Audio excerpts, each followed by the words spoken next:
Ja ho hem vist, així a la comunitat l'oratge ens mantindrà en alerta, tenint en compte a més que les previsions no són precisament de millora. Tindrem temps per entrar en detalls.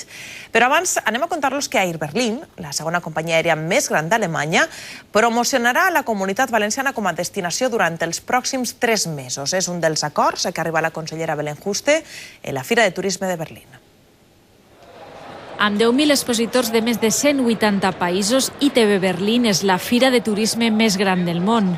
En este descomunal aparador no podien faltar les 4 marques turístiques de la comunitat. La consellera de Turisme ha signat així un nou acord de màrqueting conjunt amb Air Berlin per valor de 300.000 euros. La segona companyia aèria més gran d'Alemanya promocionarà durant 3 mesos la comunitat valenciana. El mes de abril empezamos con unas campañas de publicidad en calle, unas campañas de marketing online, todo lo que nos puede dar, en este caso, una compañía como es Air Berlin. La Comunidad Valenciana, que además pues, es un destino importante para nosotros, especialmente si tenemos en cuenta de que concretamente en Valencia hemos crecido de manera espectacular en los últimos tiempos.